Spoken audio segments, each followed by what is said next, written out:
জীবনকে যদি আপনি ভালোবাসেন তাহলে সময়ের অপচয় করবেন না, কেননা জীবনটা সময়ের সমষ্টি দ্বারা তৈরি। এই শহর আমাকে চিনতে পারেনি, আমিও চিনিনি শহরের মানুষগুলোকে। প্রতিটি কষ্টকর অভিজ্ঞতাই আমাদের জন্য নতুন শিক্ষা।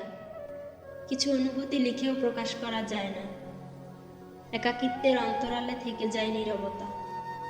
মনের কথাগুলো আল্লাহ ছাড়া কেউ শুনেও না, বুঝেও না, তাই একা থাকি, আর একা থাকতেই ভালোবাসি। রাতের নিস্তব্ধতা আমাদের একটি শিক্ষা দেয়, দিন শেষে পরিবারের মানুষ ছাড়া কেউই আপন নয়। একজনের শূন্যতা কখনো অন্যজনকে দিয়ে পূরণ করা যায় না। বলো আমায় কখনো ছেড়ে যাবে না, এটা বলা মানুষগুলোই জীবন থেকে সবার আগে হারিয়ে যায়। তোমার দেওয়া আঘাতে নিশ্চুপ হওয়া ছাড়া আমার আর কিছুই করার থাকবে না, কারণ বড্ড বেশি ভালোবাসি তোমায়। কখনো কি ভেবে দেখেছ তোমায় ছাড়া আমার একাকী মুহূর্ত কিভাবে কাটাই? কিছু মানুষের সাথে যোগাযোগ বন্ধ করে দিলেই বোঝা যায় সে কতটা আপন। তুমি থাকো তোমার ব্যস্ততা নিয়ে, আর আমি থাকি আমার একাকিত্ব নিয়ে। জীবন হলো মোমবাতির মতো, আমরা যতই আটকে রাখি না কেন, সময় হলে ঠিক নিভে যাবে।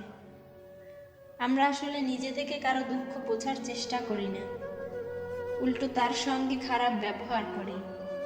তখনই বোঝার চেষ্টা করি যখন সে ব্যর্থ হয়ে তার কষ্টগুলো প্রকাশ করে।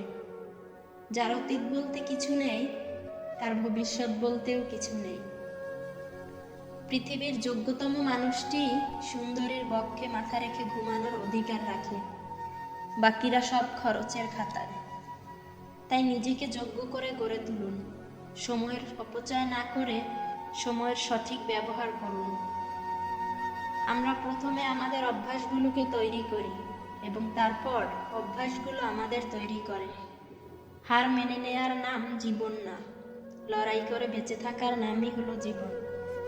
তাই আজ থেকে একটি মুহূর্তও সময় নষ্ট না করে আজ থেকেই নিজের ভবিষ্যৎ পরিকল্পনা করুন এবং প্রতিটি মুহূর্তকে কাজে লাগান, নিজের সফলতা অর্জন করুন।